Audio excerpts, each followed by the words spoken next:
गएको 24 घण्टामा एकै दिन थपिए 2428 जना कोरोना संक्रमित, 5 जनाको मृत्यु, 239 बालबालिकामा कोरोना संक्रमण पुष्टि। दैनिक 2000 संक्रमित पुग्दैमा बेडको अभाव हुन थाल्यो।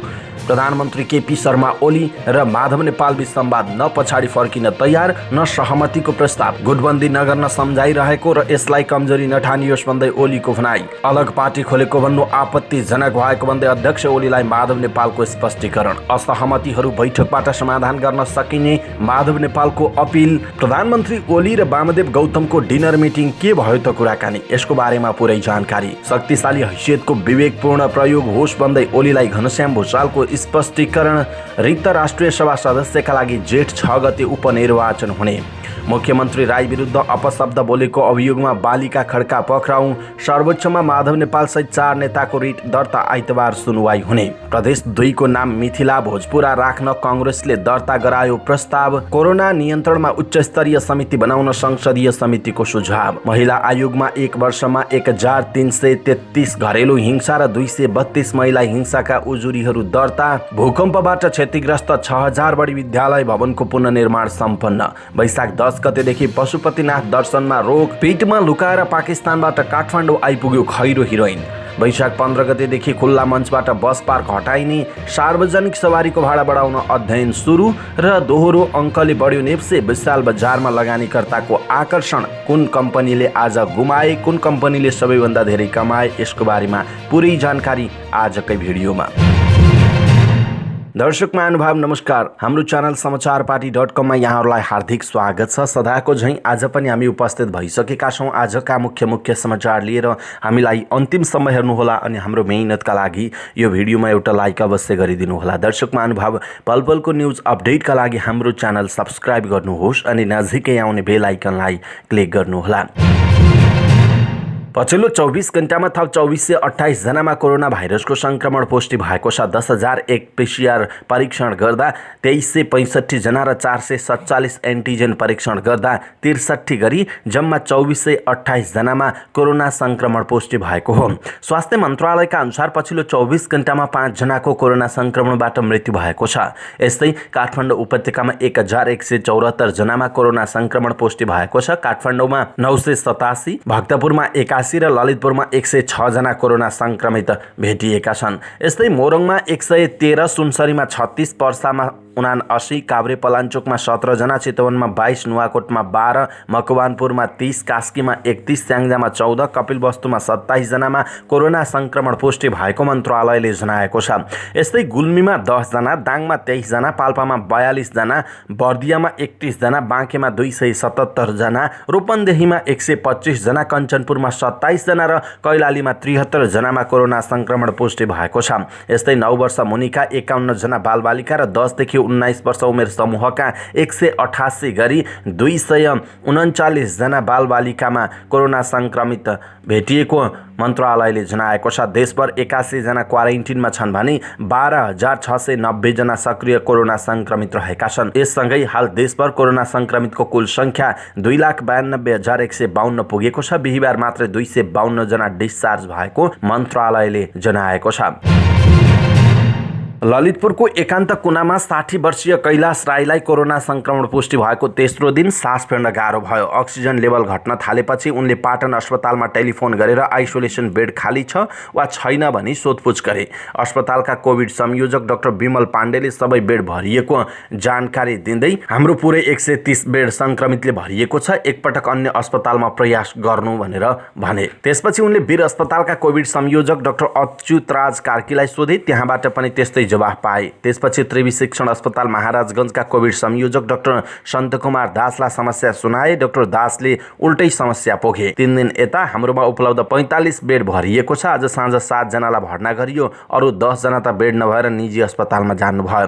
त्यसपछि झिनो आशामा टेकु अस्पतालमा फोन गरेका कैलाशले अस्पतालका निर्देशक डाक्टर सागर राज भण्डारीबाट उस्तै गुनासो सुने। टेकु अस्पतालमा 33 वटा एचडियू बेड, अक्सिजन मनिटर सहितको 60 वटा बेड संक्रमित संक्रमितका लागि छुट्याइएको थियो। हिजोबाट पुरै भरिएको छ उहाँको भनाइ थियो। त्यसपछि उनी ललितपुरको अल्का अस्पतालमा भर्ना भए। यो त एउटा प्रतिनिधि उदाहरण मात्र हो। गएका 3 दिन यता उपत्यकाका कोभिड अस्पतालमा भर्ना हुन जाने बिरामीले यस्तै समस्या भोग्दै आएका छन्। स्वास्थ्य मन्त्रालयको पछिल्लो तथ्याङ्क अनुसार उपत्यकामा 12वटा अस्पतालमा 396 जना संक्रमित आइसोलेसनमा उपचाररत रहेका छन् भने 52 जना आइसियु र 38 जना भेन्टिलेटरमा उपचाररत रहेका छन्। अधिकांश अस्पतालसँग अब नयाँ बिरामी भर्ना गर्न बेड उपलब्ध छैनन्। केही अस्पतालमा त स्वास्थ्य तथा जनसङ्ख्या मन्त्रालयको रेकर्डमा भएको भन्दा धेरै बिरामी उपचाररत छन्। मन्त्रालयको तथ्याङ्क अनुसार ललितपुरको पाटन अस्पतालमा 74 जना संक्रमित उपचाररत छन्। तर पाटन अस्पतालका कोभिड संयोजक बेमल पाण्डेका अनुसार आइसोलेसन, आइसियु र भेन्टिलेटरमा गरी 130वटा बेडमा संक्रमित उपचाररत रहेका छन्। मन्त्रालयको तथ्याङ्कमा त्रिवी शिक्षण अस्पतालमा 13 जना संक्रमितको उपचार भइरहेको छ। तर शिक्षण अस्पतालका कोभिड संयोजक डाक्टर सन्तकुमार दासका अनुसार अहिले 10वटा आइसियु र 35वटा आइसोलेसन बेड संक्रमितका लागि छुट्याइएको छ, जुन पुरै भरिएको छ। उपत्यकामा मात्र होइन, उपत्यका बाहिरको अवस्था पनि यस्तै छ। रूपन्देहीको लुम्बिनी प्रादेशिक अस्पतालले बुटवल धागो कारखानामा सञ्चालन गरेको कोरोना विशेष अस्थायी अस्पतालमा 13वटा आइसियु बेड र 4वटा भेन्टिलेटर छन्। अस्पतालका सूचना अधिकारी डाक्टर विष्णु गौतमका अनुसार आइसियु बेड खाली नभएकाले आएका संक्रमितलाई अन्य अस्पतालमा रिफर गर्नु परेको बताइएको छ। दैनिक 2000 संक्रमित पुग्दैमा बेडको अभाव। सागर बुढाथोकीले यो समाचार अनलाइन खबरमा लेख्नु भएको छ। नेकपा एमालेका अध्यक्ष केपी शर्मा ओली र वरिष्ठ नेता माधव कुमार नेपाल बीच लगातार 2 दिन भएको वार्ता कुनै सहमतिमा पुग्न सकेन। पार्टीमा समानान्तर कमिटी गठन र कार्यवाहीको श्रृङ्खला चलिरहेका बेला बुधबार अध्यक्ष ओलीले नेता नेपाललाई टेलिफोन गरेर वार्ताको प्रस्ताव गर्नुभएको थियो। नक्साल स्थित मेरिएट होटलमा बुधबार 2 घण्टा वार्ता गर्नुभएका दुई नेता बिहिबार दिउँसो पनि त्यही होटलमा छलफलमा जुट्नु भएको थियो। प्रधानमन्त्री समेत रहनुभएका पार्टी अध्यक्ष ओलीसँग 1.5 घण्टा छलफल गरेपछि बाहिरिनुभएका नेता नेपालले सञ्चारकर्मीहरूलाई छोटो प्रतिक्रिया दिनुभयो। कुराकानीमा कुनै प्रगति छैन भनेर भन्नुभयो। स्रोतका अनुसार भेटमा दुई नेता बीच संवाद हुनु सकारात्मक भए पनि सहमतिको कुनै सङ्केत भने देखिएको छैन। नेपाल समूहले माओवादी केन्द्रसँग पार्टी एकता गर्नुपूर्व 2 जेठ 2075 मा कायम रहेको पार्टी संरचना विधानमा फर्किनुपर्ने माग गरेको छ। नेपाल समूहका एक नेताले भनेका छन्, पार्टीमा देखिएको समस्या समाधानका लागि कुनै नयाँ प्रस्ताव पनि आएको छैन। 28 फागुन र त्यस यताका निर्णयहरूबाट पछाडि हट्न पनि तयार हुनुहुन्न उहाँको भनाइरहेको छ। प्रधानमन्त्री तथा नेकपा एमालेका अध्यक्ष केपी शर्मा ओलीले पार्टीभित्र गुटगत गतिविधिलाई कुनै पनि हालतमा मान्यता दिन नसकिने बताउनु भएको छ। नेताहरूलाई सम्झाउने बुझाउने प्रयास गरिरहेको भन्दै उहाँले त्यसलाई कमजोरीको रूपमा नलिन चेतावनी समेत दिनुभयो। मदननगर बल्खुमा बिहिबार बिहान पार्टी केन्द्रीय कार्यालय भवन शिलान्यास कार्यक्रमलाई सम्बोधन गर्दै ओलीले भन्नुभयो, पार्टी अनुशासित बनाउनुपर्छ, अनुशासनहीनसँग सम्झौता गर्न सक्दैनौँ, गुटगत गतिविधिलाई अब मान्यता दिन सक्दैनौँ उहाँको भनाइरहेको छ। माधव झलनाथ समूहका नेताहरूलाई लक्षित गर्दै उहाँले अनुशासित भएर पार्टीमा काम गर्न आह्वान गर्नुभयो। ओलीले भन्नुभयो, अहिले पनि हाम्रो प्रयास सम्झाउने बुझाउने छ, अनुशासित भएर पार्टीमा काम गरौँ भनेर हरेकलाई सम्झाइरहेका छौँ। यसलाई कमजोरी ठानिन्छ भने र गुटको आधारमा गतिविधि गर्न खोजिन्छ भने त्यो अब सम्भव छैन उहाँले भन्नुभयो। ओलीले माधव झलनाथ खनाल समूहका नेताहरूलाई एक्लै एक्लै छलफल गर्दै आउनु भएको छ। बुधबार साँझ मात्र ओलीले नेता माधव कुमार नेपालसँग छलफल गर्नुभएको थियो। नेकपा एमालेका वरिष्ठ नेता माधव कुमार नेपालले आफूले नयाँ पार्टी खोलेको भन्नु आपत्तिजनक भएको बताउनु भएको छ। पार्टी अध्यक्ष केपी शर्मा ओलीले सोधेको स्पष्टीकरणको जवाफ दिँदै नेता नेपालले आफूले पार्टीको राजनैतिक प्रतिवेदन, विधान र नियमावली विरुद्ध भएका काम कारवाही सच्याउन मात्र माग गरेको बताउनु भएको छ।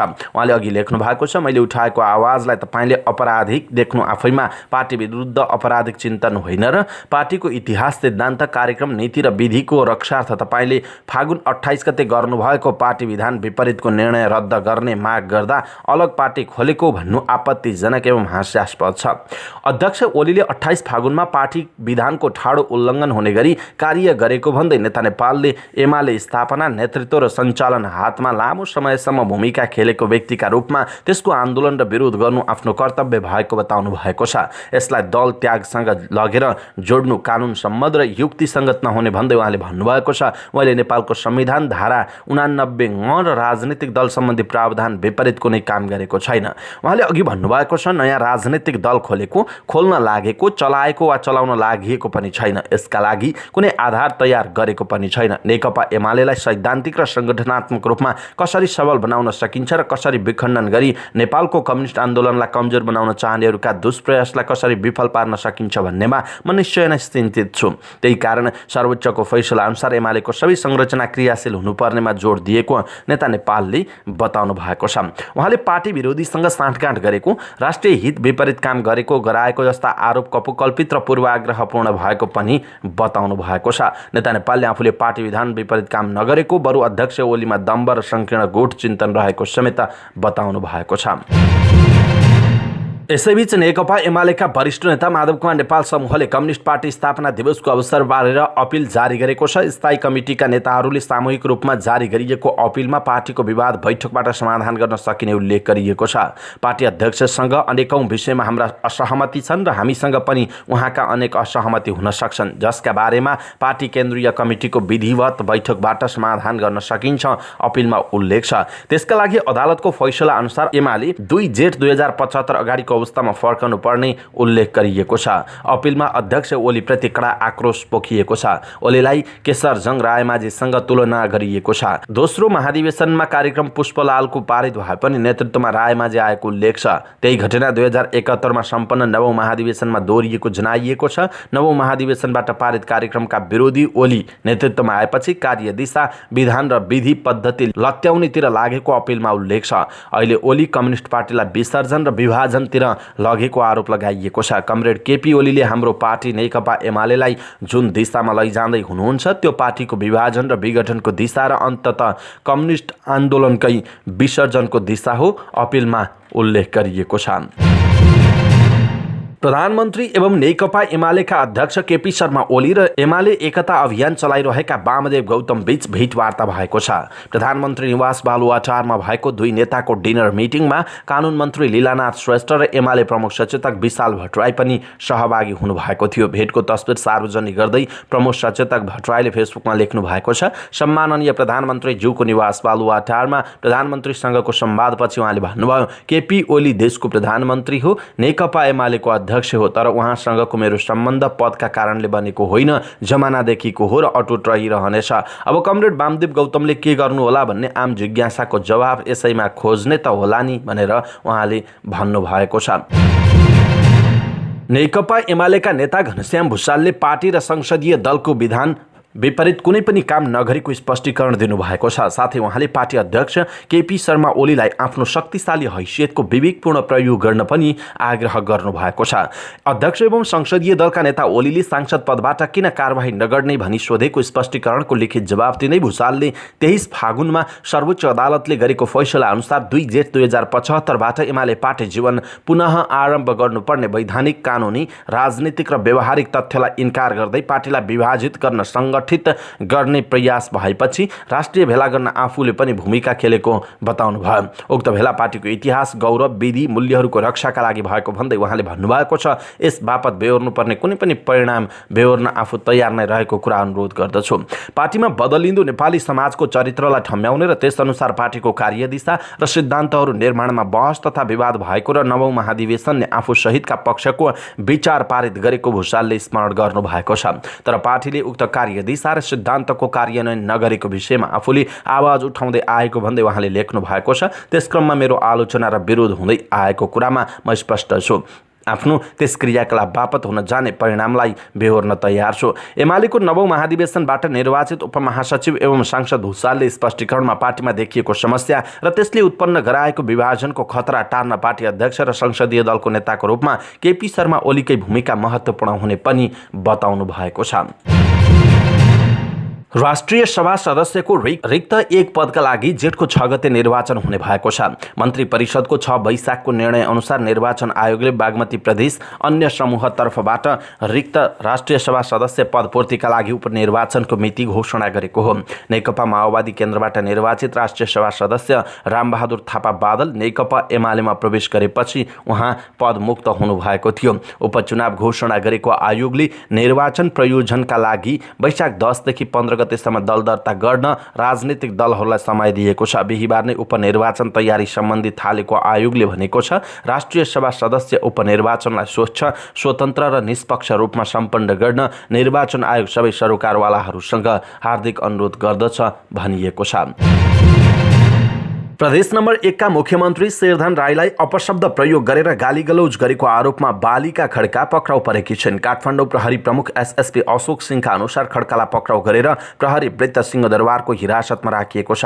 उहाँले भन्नुभएको छ, सार्वजनिक ठाउँमा अभद्र व्यवहार गरेपछि पक्राउ गरेका हौं। मुद्दा चलाउने वा छाड्ने टुङ्गो लागिसकेको छैन। प्रहरीका अनुसार बिहिबार थापाथली स्थित एमाले मुख्यालयको उद्घाटन कार्यक्रममा उहाँले प्रदेश 1 का मुख्यमन्त्री शेरधन राई विरुद्ध गालीगलौज गर्नुभएको थियो।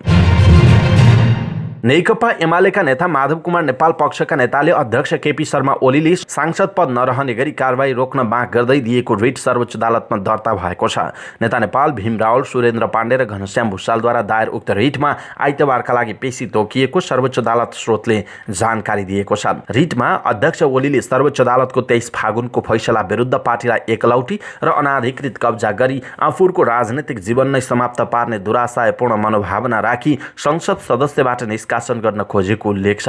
28 फागुन, 7 चैत र 6 वैशाखमा गरेको भनिएको निर्णय, त्यस आधारमा गरिएको र गर्न लागि कारबाही, विधान संशोधन लगायतका कारबाही गैर कानुनी र दुराशयपूर्ण भएको दावी गर्दै त्यसलाई बदर गर्न र सर्वोच्चको फैसला बमोजिम एमाले पार्टी, त्यसको विधान र 9औं राष्ट्रिय महाधिवेशनबाट निर्वाचित केन्द्रीय कमिटीलाई कामकाज गर्न दिन रिटमा परमादेश माग गरिएको उल्लेख गरिएको छ। नेपाली कांग्रेसले प्रदेश नम्बर 2 को नाम मिथिला भोजपुरा राख्नुपर्ने भन्दै प्रदेश सभा सचिवालयमा प्रस्ताव दर्ता गराएको छ। प्रदेश सभा सचिवालयले प्रदेशको नाम र स्थायी राजधानीका लागि प्रस्ताव आह्वान गरेको अन्तिम दिन बिहिबार कांग्रेसले नाम र स्थायी राजधानीको प्रस्ताव दर्ता गरेको हो। उसले स्थायी राजधानी जनकपुर धामलाई बनाउनु पर्ने प्रस्ताव दर्ता गराएको छ। प्रदेशको नाम मिथिला भोजपुरा हुनुपर्ने भन्दै सांसद शिवचन्द्र चौधरीले दर्ता गराएको प्रस्तावमा मञ्जु कुमारी र प्रमिला दासले समर्थन जनाएको प्रस्तावक चौधरीले जानकारी दिनुभयो। चौधरीका अनुसार सांसद उपेन्द्र प्रसाद कुशवाहाले स्थायी राजधानी जनकपुर धाम हुनुपर्ने प्रस्ताव दर्ता गराउँदा सांसद नरेश कुमार यादव र नगेन्द्र प्रसाद सिंहले समर्थन जनाएका छन्। प्रदेशमा कांग्रेसका 19 जना सांसद छन्। कांग्रेसले यसअघि पहिलो पटक प्रयास सुरु गर्दा पनि प्रदेशको नाम मिथिला भोजपुरा र राजधानी जनकपुर धाम हुनुपर्ने भन्दै प्रस्ताव दर्ता गराएको थियो। यसअघि प्रदेशको नाम मधेस हुनुपर्ने भन्दै सत्तारूढ जनता समाजवादी जसपा र नेकपा माओवादी केन्द्रले छुट्टा छुट्टै प्रस्ताव दर्ता गराएको छ। नेकपा एमाले प्रदेशको नाम जानकी हुनुपर्ने भन्दै प्रस्ताव दर्ता गराएको छ। यी तीनै दलले स्थायी राजधानी जनकपुर धाम हुनुपर्ने भन्दै प्रस्ताव दर्ता गराएका छन्। प्रदेशको नामाकरण र स्थायी राजधानी तोक्ने प्रक्रिया दोस्रो पटक सुरु हुन लागेको छ। यसअघि 2076 साल चैत महिनामा पनि पहिलो पटक प्रयास भएको थियो र त्यो प्रयास असफल भएको थियो। संघीय संसदको राज्य व्यवस्था समितिले कोरोना महामारी नियन्त्रणका लागि सर्वपक्षीय उच्चस्तरीय समिति निर्माण गरेर अगाडि बढ्न सरकारलाई सुझाव दिएको छ। कोरोना संक्रमणको दोस्रो लहरबाट विषम परिस्थिति उत्पन्न हुन लागेकाले केन्द्रीकृत र रणनीतिक योजना निर्माण गरी प्रभावकारी कार्यान्वयन र व्यवस्थापन गर्न सरकारको पहलमा सबै राजनैतिक दल, जनस्वास्थ्य विज्ञ र सरोकारवालाहरूको सहभागितामा सर्वपक्षीय उच्चस्तरीय समिति निर्माण गर्न समितिले सुझाव दिएको हो। समितिको बिहिबार बसेको बैठकमा कोभिड-19 महामारी रोगको दोस्रो लहरले निम्त्याएको जटिलता र नागरिकको स्वास्थ्य सुरक्षा विषयक छलफलमा विगतमा पटक पटक दिएका निर्देशनहरूको कार्यान्वयनको अवस्था समीक्षा गरी कोरोना नियन्त्रण कार्य प्रभावकारी बनाउन थप निर्देशन दिने निर्णय भएको छ।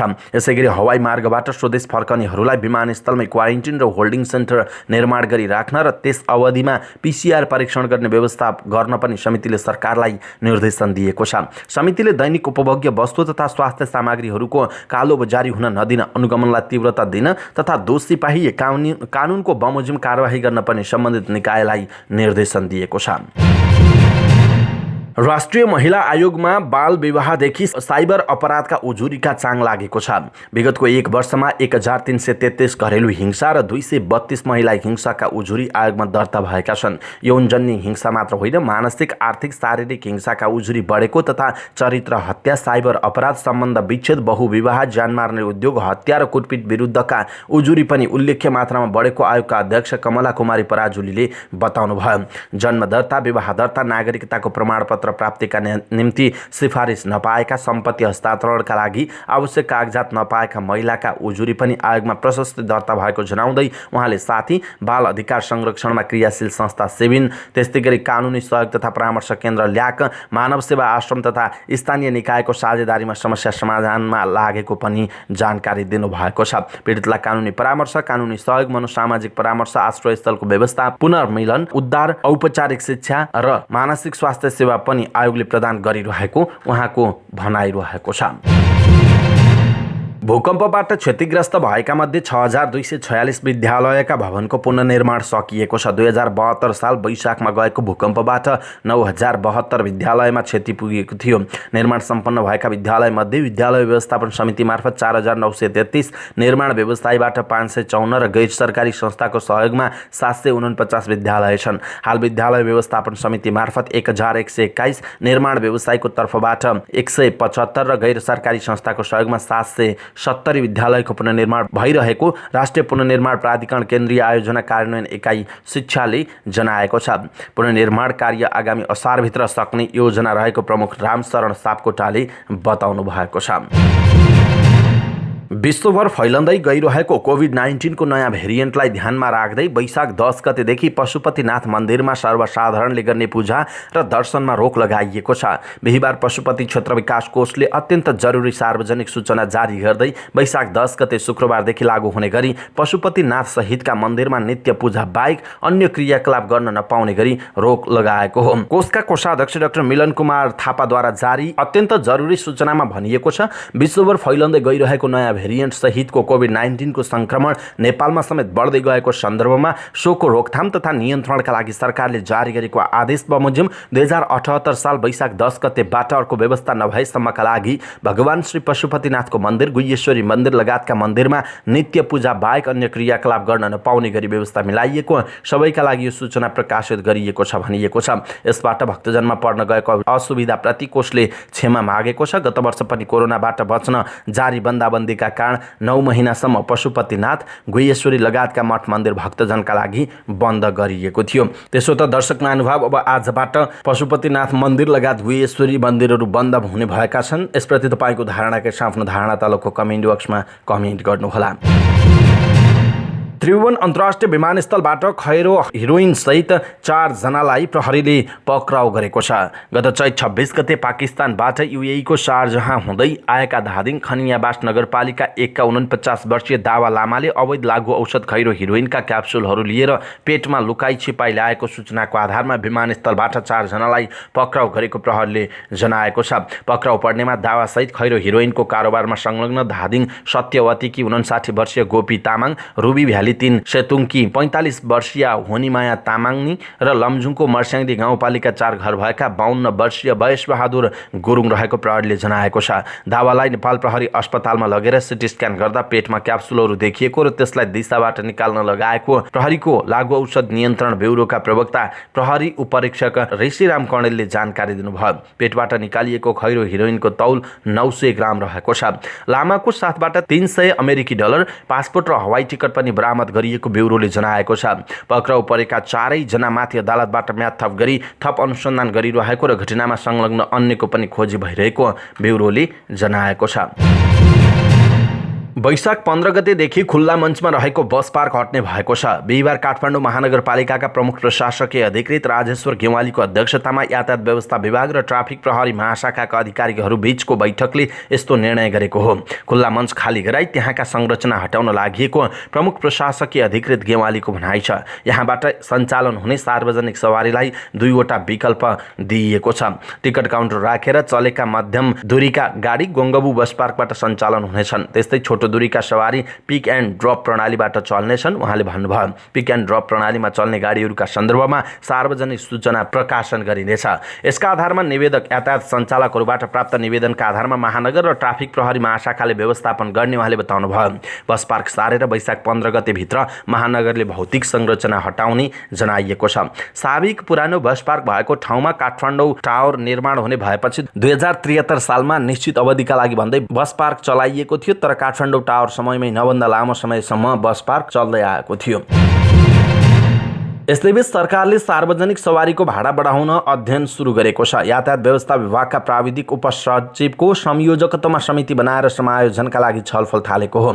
यातायात व्यवसायीहरूले पेट्रोलियम पदार्थ र सवारी जन्य पात ऊर्जामा भएको मूल्य वृद्धिलाई कारण देखाएर भाडा बढाउन सरकारलाई वैशाख 15 गतेसम्मको अल्टिमेटम दिएका थिए। यातायात व्यवस्था विभागका प्रवक्ता लोकनाथ भुषालका अनुसार अध्ययन गर्न बनेको समितिले भाडा समायोजनबारे अध्ययन र व्यवसायीसँग छलफल गरेर समायोजनको सिफारिस गर्नेछ। यातायात व्यवसायीहरूले वैज्ञानिक तवरले भाडा बढाउनु पर्ने माग गरेका छन्। सरकारले 2065 फागुन 20 गतेबाट वैज्ञानिक भाडा दर समायोजन सम्बन्धी कार्यविधि जारी गरेको थियो। सरकारले लगातार पेट्रोलको मूल्य 13 पटक बढाएको छ भने डिजेलको मूल्य पनि 9 पटक बढेको छ।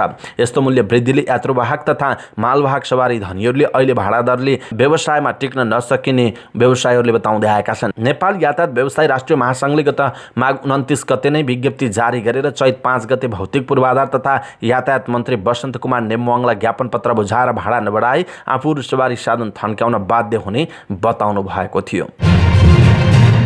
र साताको अन्तिम कारोबार बिहीबार शेयर कारोबार मापक नेप्से परिसूचक दोहोरो अङ्कले वृद्धि भएको छ। नेपाल स्टक एक्सचेन्जमा कारोबार हुने अधिकांश समूहका सब इन्डेक्सहरू बढ्दा नेप्से परिसूचक 15.80 अङ्कले बढेर 2648 अङ्कमा पुगेको छ। क वर्गका कम्पनीहरूको सेन्सिटिभ इन्डेक्स पनि 3.21 अङ्कले बढेर 476.60 अङ्कमा पुगेको छ। यसअघि बुधबार नेप्से परिसूचक 32.41 अङ्कले घटेर 2632.20 अङ्कमा झरेको थियो।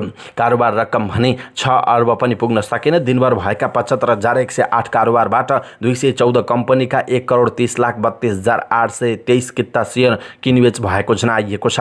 जसअनुसार कारोबार रकम 5,91,51,39,39,888 रुपैयाँ पुगेको छ। बिहीबार विशाल बजार कम्पनी, महिला लघुवित्त, सिन्धु विकास बैंक लगायतको शेयर मूल्यमा सर्किट लेभलमा कारोबार भएको छ। त्रैमासिक वित्तीय विवरण समेत नबुझाएको भन्दै 3 महिना अघि विशाल बजारको शेयर कारोबार नेप्सेले रोक्का गरिदिएको थियो। 3 महिनापछि कारोबार खुल्दा विशाल बजारको शेयरमा लगानीकर्ताको आकर्षण देखिएको छ। यस कम्पनीको शेयर मूल्य 10% ले वृद्धि भएर प्रति किता 3,168 रुपैयाँ पुगेको छ। आइपिओ सूचीकृत भएपछि लगातार बढ्दै आएको महिला लघुवित्तको शेयर मूल्य पनि 9.97% ले वृद्धि भएर 1,942 रुपैयाँ पुगेको छ। उता केही दिनदेखि घट्न सुरु गरेको चन्द्रगिरी हिल्सको शेयर मूल्य बिहीबार पनि घट्यो। 2 दिन अघि सार्वजनिक वित्तीय विवरण अनुसार चन्द्रगिरी हिल्स चालु आर्थिक वर्षको 9 महिनामा 18 करोड रुपैयाँ भन्दा धेरै घाटामा छ। कम्पनी घाटामा देखिएको वित्तीय विवरण सार्वजनिक भएसँगै यसको शेयर मूल्य पनि घट्न सुरु भएको थियो। बिहीबार प्रति किता 50 रुपैयाँले घटेर 2,135 रुपैयाँमा झरेको थियो। अवस्था दर्शक महानुभाव, आजका मुख्य समाचार यति नै। हामीले प्रस्तुत गरेका मुख्य समाचारहरूप्रति तपाईँको धारणा के छ आफ्नो धारणा तलको कमेन्ट बक्समा कमेन्ट गर्नुहोला। हाम्रो मेहनतका लागि यो भिडियोमा एउटा सानो लाइक अवश्य गरिदिनु होला। दर्शक महानुभाव, पलपलको न्युज अपडेटका लागि हाम्रो च्यानल सब्स्क्राइब गर्नुहोस् अनि नजिकै आउने बेल आइकनलाई क्लिक गर्नुहोला। पलपलको न्युज अपडेटका साथ फेरि हाम्रो भेट हुनेछ। तपाईँ समाचारपाटी.com हेर्दै गर्नुहोस्। नमस्कार।